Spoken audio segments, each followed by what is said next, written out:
mole fraction. So the mole fraction is the ratio of number of moles of one component to the total number of moles which are present. So basically here the mole fraction is nothing but the number of moles divided by the total number of moles. So here the solute is denoted as A.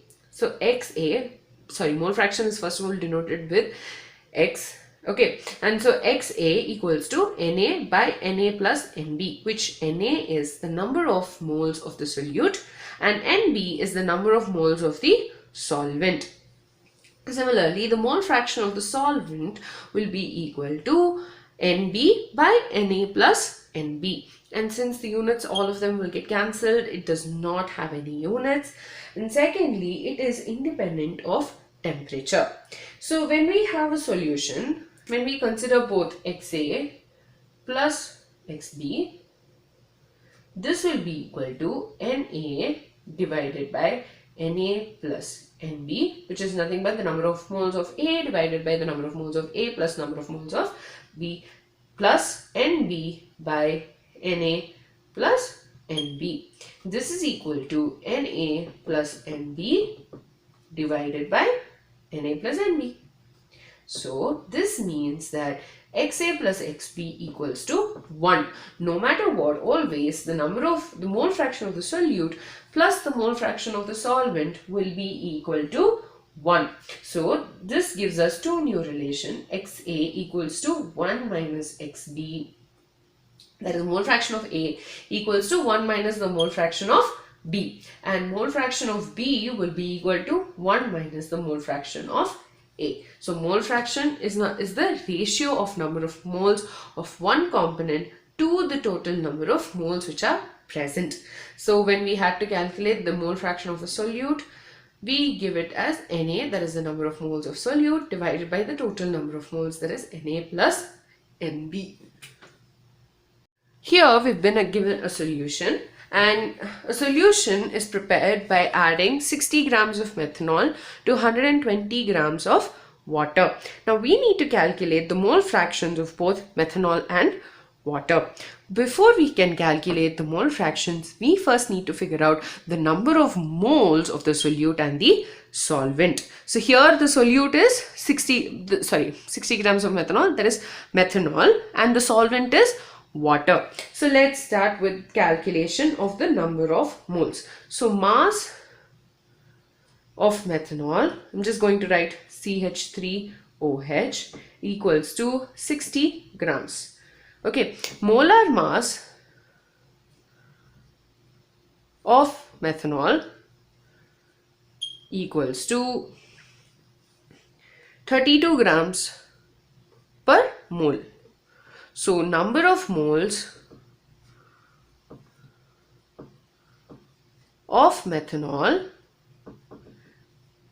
can be calculated with mass by molar mass. So 60 grams divided by 32 grams per mole, and that is equal to 1.875 moles, because grams and grams will get cancelled. Now mass of H2O, that is water, which is in the solution, is 120 grams, and molar mass of water is 18 grams per mole, because we just add the individual atomic masses. So you have 18 grams per mole. So the number of moles of water equal to 120 grams divided by 18 grams per mole, and that is equal to 6.667 moles. So this is done by using the formula mass by molar mass. So now the total number of moles